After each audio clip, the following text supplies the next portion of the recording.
We've seen that metal hydroxide salts that are normally insoluble can be dissolved by adding acid, and the acid reacts with hydroxide ions in the metal hydroxide to form water, releasing the metal cation.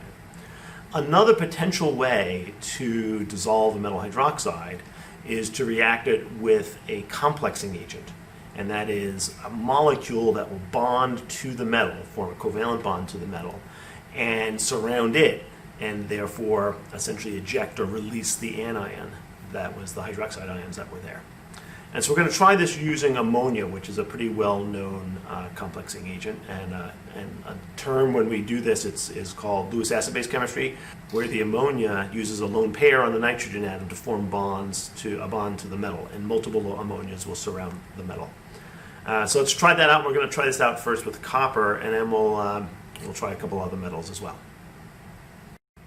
We're going to try to do the complexation reaction of copper hydroxide. We don't actually have copper 2 hydroxide. We don't have any copper 2 hydroxide handy, so we're just going to make some on the spot. So what we're going to do is we're going to have a solution here of copper sulfate. It's 0.1 molar. What I'm going to do is I'm going to drip in some 1 molar sodium hydroxide. And when I do that, I get this pretty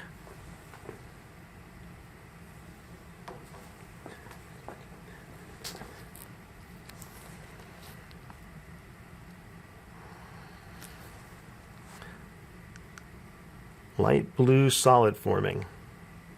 And that light solid is copper hydroxide.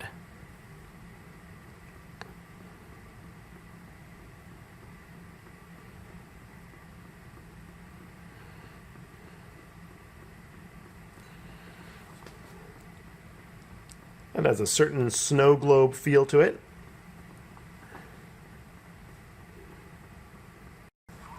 We've made a mixture of water and copper hydroxide solid floating around there. You can see the bits, the pieces of solid move around. What we're going to do now is we're going to add ammonia to that. And to that we're going to add 3 molar ammonia. I'm going to zoom in closer so you can see what happens when the ammonia is added.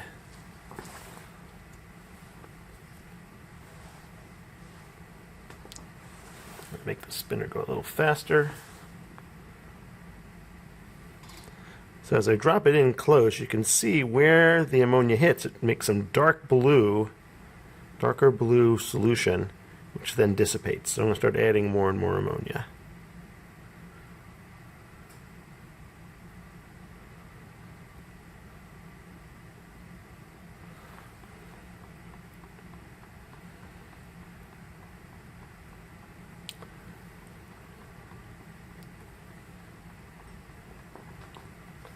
This looks really cool from the top. I'm going to lift the camera up and show it to you.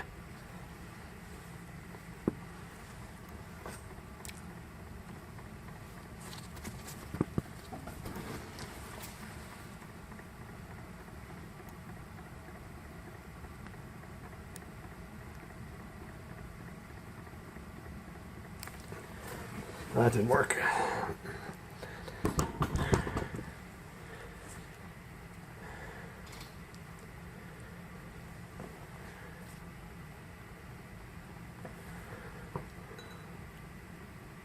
As I start adding in the ammonia faster, you can see the dark blue color deepening.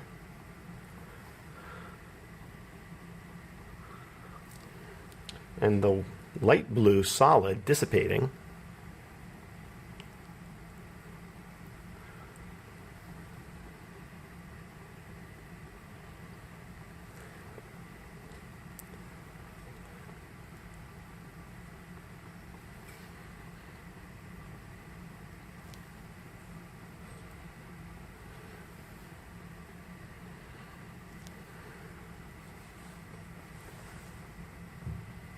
Until there's no solid left.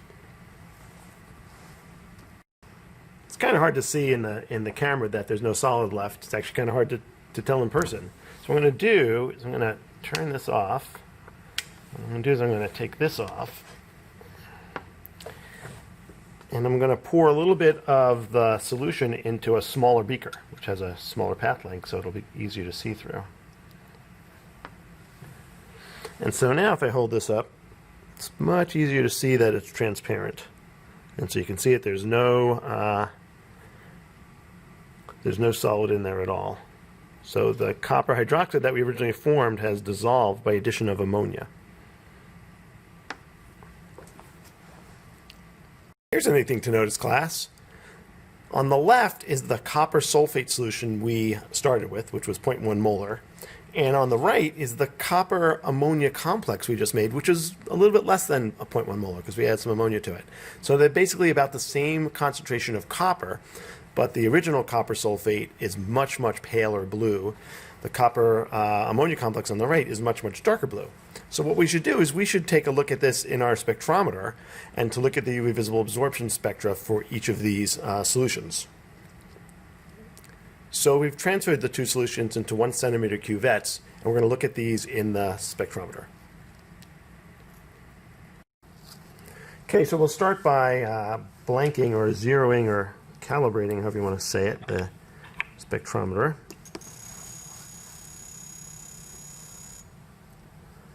All right, and now we will look at our first solution, which is the copper sulfate, 0.1 molar copper sulfate without the ammonia.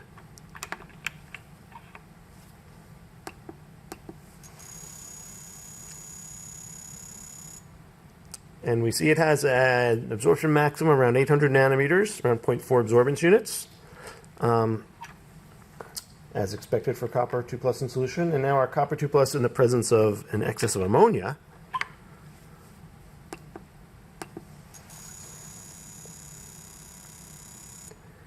Now that has an absorption maximum of around 1 at around a little over 600, around 610 nanometers.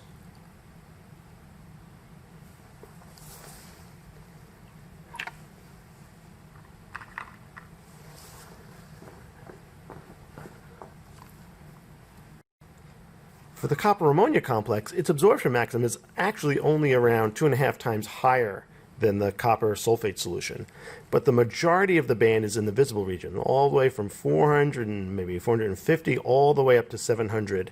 All of this is absorbing visible light, and a relatively small portion is absorbing the light that's longer wavelength than visible.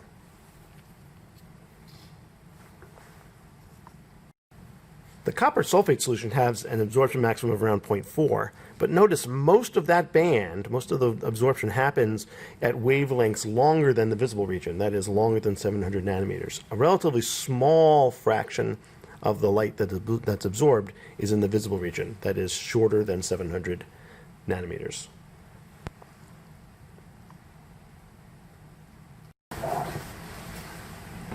So this is such a cool example. So what we have is we have these two solutions. We have a copper sulfate, 0.1 molar, and we have our copper ammonia complex, also around 0.1 molar. And the copper ammonia complex looks to be around 10, 15, 20 times darker than the copper sulfate solution, which has just copper 2+ ions in solution without the ammonias attached to them. And it is, in fact, way, way darker visibly. Just like what your eyes see is true. But it's not darker because it absorbs better. It's darker because of what it absorbs. So the absorption maximum for the copper ammonia complex is only about 2.5 times more intense in terms of the absorptivity than is the copper solution. And the reason that they're so different in color and so different in intensity of their darkness is the fact that the copper ammonia complex absorbs in the visible region of the spectrum primarily, whereas the copper 2+ ions mostly absorb in wavelengths longer than the visible region of the spectrum. So it's not just how much they absorb, it's which wavelengths of light they absorb. It's such a really, really cool chemical system. So let's look at another example of this and see if the same thing can happen. So we have nickel 2+ ion in solution here. It's green in color. We're going to add some sodium hydroxide to it. And when we do, we see that we get a solid, which is not surprising. That's nickel hydroxide, which is insoluble in water. So we've made nickel hydroxide. And now what we want to see is, can we use ammonia to complex the nickel and free up the nickel hydroxide from being in solution, from being a solid. So now what we're going to do is we're going to add ammonia and see if the ammonia can react with the nickel ions and dissolve the nickel and then kick off and dissolve the hydroxides as well. So we're going to add some ammonia. I'm going to do this at the front of the beaker so you can see it.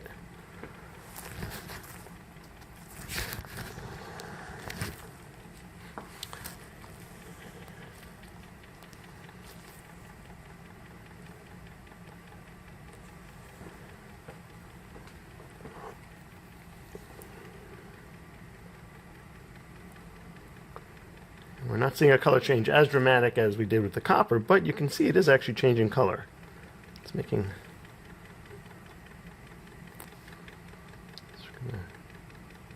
Add a bunch of this, and as we add it in, we can see that we're making that different color there. It's not clear yet if it's dissolving, but it definitely is changing color.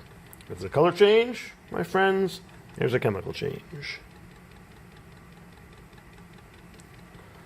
So it's making this color here, which I'm colorblind. It's blue or pink or purple.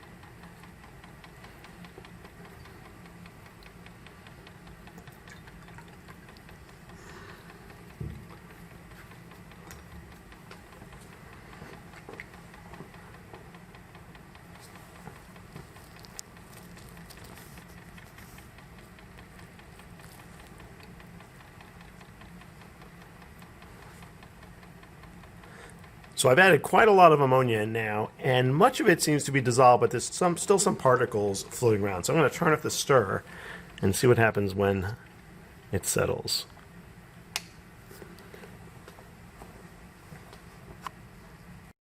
Now that it's done, we can see that a little bit of solid has sunk to the bottom and had not dissolved, but most of the nickel has dissolved and formed this pretty colored compound. It's a little dark, so what I'm going to do is I'm going to pipette out a little bit into just a cuvette, so it'll be clear to you that it's in fact transparent. Put this over there, put that there. And so you can clearly see through the cuvette to the other side. I'll move something behind it there so you can see through it pretty well. So it's made a dissolved compound of a nickel where the compound is, like the copper earlier, coordinated to the ammonia molecules.